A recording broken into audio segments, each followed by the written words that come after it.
തൊഴിൽ കരാർ സംഘമാണ് അന്ന് പിറവികൊണ്ടത്. നവോത്ഥാനത്തിൻ്റെ മൂല്യമായി വാഗ്ഭടാനന്ദൻ മുന്നോട്ട് വെച്ച സാമ്പത്തിക ദർശനം സമത്വാധിഷ്ഠിതമായിരുന്നു എന്നതും നാം ഓർക്കണം. ആ ദർശനം ഗുരുവിൻ്റെ വാക്കുകളിലുള്ളത് ഞാനിവിടെ ഉദ്ധരിക്കാം. 4 അണ സൂക്ഷിക്കുന്നവൻ മറ്റൊരാളെ പട്ടിണി കിടത്തുന്നു. അനവധി ധനം സൂക്ഷിക്കുന്നവൻ അനവധി ജനങ്ങളെ പട്ടിണി കിടത്തുന്നു. അങ്ങനെ മനുഷ്യരുടെ പൊതുവായ ആവശ്യത്തിനുള്ള ധനം സ്വന്തമായി കൂട്ടിവെക്കുവാൻ ഇവിടെ ആർക്കും അധികാരമില്ല, അവകാശമില്ല. പ്രകൃതി ദേവത മനുഷ്യന് അത്യന്താപേക്ഷിതമായ വായുവും വെളിച്ചവും വെള്ളവും ഇവിടെ തുല്യാവകാശത്തോടു കൂടിയാണ് നൽകിയിരിക്കുന്നത്.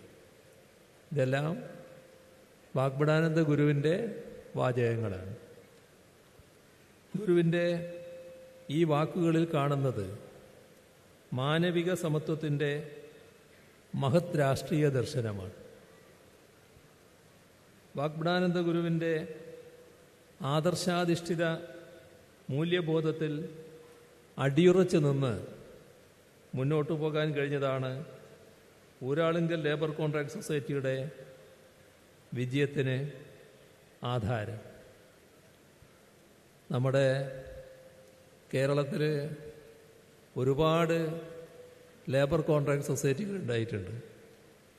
പിന്നീട് അതിൽ പലതിൻ്റെയും അനുഭവം എന്താണെന്ന് എല്ലാവർക്കും അറിയാവുന്നതാണ്. ഞാനതിലേക്ക് കൂടുതലായി ഇപ്പോൾ പോകുന്നില്ല. കരാർ സ്ഥാപനങ്ങൾക്കും കരാർ നിർമ്മാണങ്ങൾക്കും ഉണ്ടാകാനിടയുള്ള വിപര്യം മുൻകൂട്ടി കണ്ട് വളരെ കൃത്യമായ മാർഗനിർദ്ദേശങ്ങൾ നൽകിയാണ് അദ്ദേഹം ഈ സൊസൈറ്റിക്ക് വിജയത്തിലേക്കും സുസ്ഥിരതയിലേക്കുമുള്ള വഴിവട്ടം പകർന്നത്.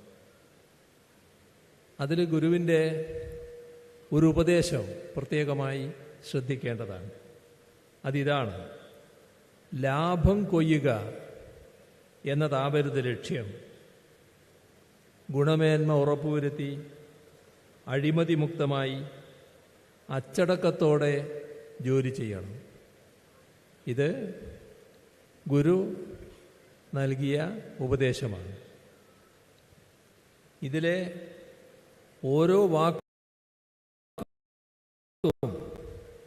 പ്രത്യേകമായി ശ്രദ്ധിക്കേണ്ടതാണ്.